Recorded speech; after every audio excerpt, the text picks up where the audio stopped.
I didn't expect Izmir to feel like this.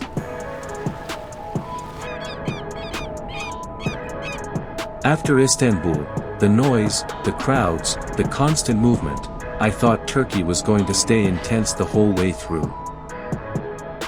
But Izmir didn't try to impress us. It didn't perform. It just existed. And that caught me off guard. Because this is a city with thousands of years behind it, yet it feels strangely light. So the question wasn't what to see in Izmir. It was why this place feels so different.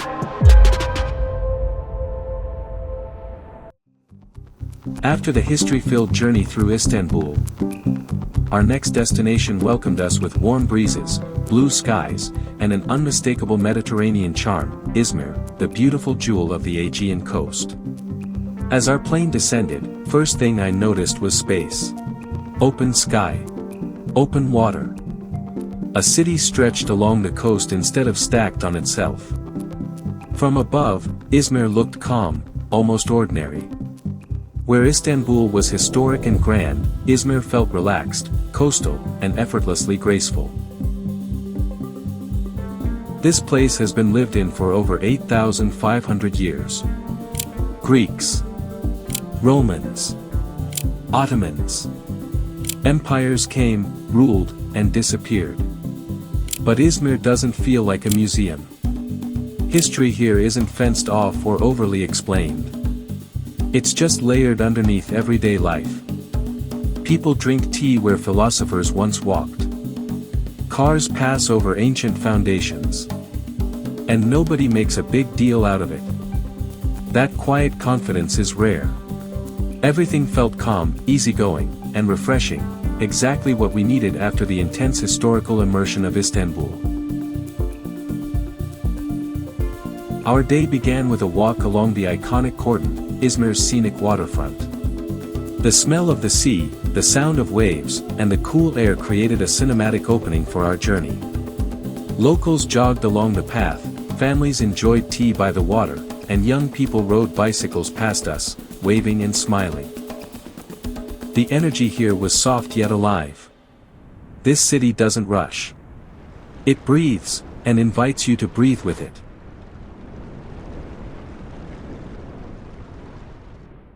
Konak Square is where Izmir gathers.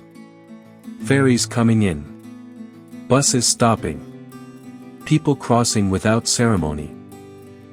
Standing in the center was the iconic clock tower, built in 1901 to honor Sultan Abdülhamid II.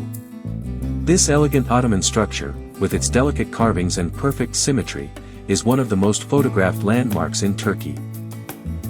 Pigeons filled the square, creating a peaceful yet vibrant scene. The surrounding architecture, from modern buildings to historic mosques, reminded us that Izmir is a city where eras blend seamlessly. From Konak, we entered one of the most fascinating parts of the city, Kemeralti Bazaar, narrow streets. Low voices. Shopkeepers who didn't chase you down.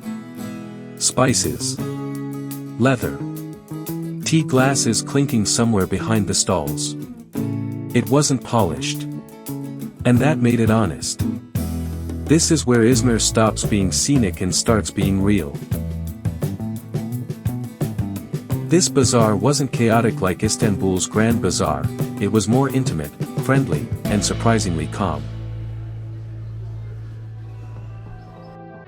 One of the greatest treasures of Izmir is hidden just a few streets away, the Agora of Smyrna, an ancient Roman marketplace built nearly 2,000 years ago. Walking through its massive stone arches and marble columns, we imagined merchants, philosophers, and citizens of ancient Smyrna once filling these streets. The ruins, preserved beautifully, offered a powerful contrast. Modern Izmir rising in the background, ancient Rome resting peacefully beneath it. Here, history was not distant. It was alive under our feet.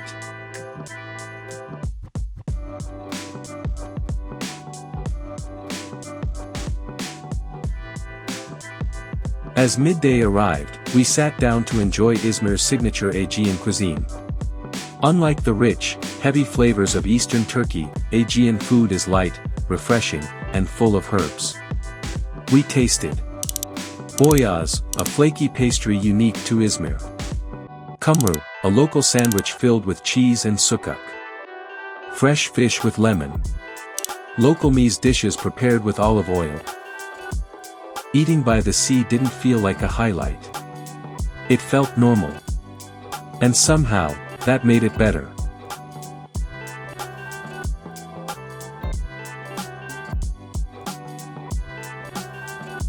In the afternoon, we headed toward Alsancak, the stylish and modern district of Izmir. This area was full of life, street performers, artists, students, and tourists moving through cafes, bookstores, and gelato shops. Balmy air brushed past us as we walked through narrow lanes lined with colorful houses and balconies overflowing with flowers. We stopped at a small seaside cafe, watching local ferries glide across the Gulf. Every moment here felt cinematic, calm, vibrant, and full of warmth. As the sun began to set, Izmir revealed its most breathtaking beauty. We returned to the Kordon, where the orange glow of the sunset filled the entire horizon. People sat on the grass facing the sea, couples held hands, musicians played soft melodies, and the sky slowly turned into shades of purple and gold. It was one of the most peaceful sunsets we had seen so far, simple, pure, and unforgettable.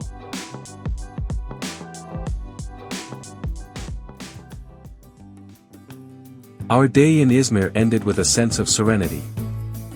It doesn't compete with Istanbul. It doesn't try to be unforgettable. But it slows you down. It gives you space.